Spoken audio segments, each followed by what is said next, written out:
Demand 50 సంవత్సరాలుగా ఉన్నప్పటికీ ఎన్నడూ కూడా ఎవరు ఈ అద్భుతమైన పండుగను లష్కర్ బోనాలను, ఉజ్జయిని మహంకాళి అమ్మవారి బోనాలను మరి రాష్ట్ర పండుగగా గుర్తించాలన్న డిమాండ్ను ఎవరు పట్టించుకోలేదు.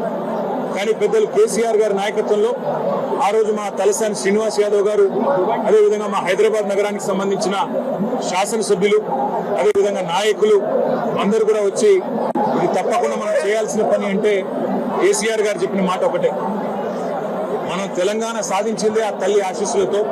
అందుకే ఆ తల్లికి ఒక బంగారు బోనం కూడా సమర్పిద్దాం రాష్ట్ర ప్రభుత్వం తరఫున. దాంతో పాటు అత్యద్భుతంగా అధికారిక లాంఛనాలతో అధికారికంగానే మొత్తంగా మరి రాష్ట్ర పండుగగా ఈ కార్యక్రమాన్ని చేస్తామని చెప్పాము, చేసి చూపెట్టాము. ఇవాళ చాలా మంది చాలా చెప్తుండొచ్చు, కానీ కేసీఆర్ గారు భారతదేశంలో మొట్టమొదటి ముఖ్యమంత్రి. యాదాద్రి లక్ష్మీ నరసింహస్వామి దేవాలయాన్ని 1800 కోట్ల రూపాయలతో రాష్ట్ర బడ్జెట్ నుండి డబ్బులు కేటాయించి అత్యద్భుతంగా నిర్మించిన నాయకుడు కేసీఆర్ గారు.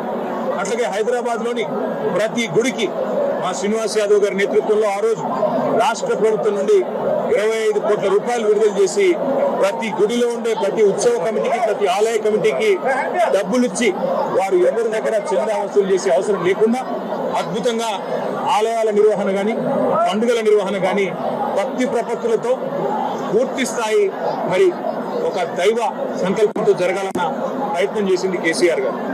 ఈరోజు మేము ఆ తల్లిని అందరం కూడా సమిష్టిగా మొక్కుకున్నది ఒకటే, రాష్ట్రంలో వర్షాలు బాగా పడాలి, రాష్ట్రం కలకల్లాడుతూ ఉండాలి, రైతు ముఖ్యంగా సంతోషంగా ఉండాలి, రాష్ట్రం పచ్చగా ఉండాలి, శాంతి భద్రతలు సరిగ్గా ఉండాలి.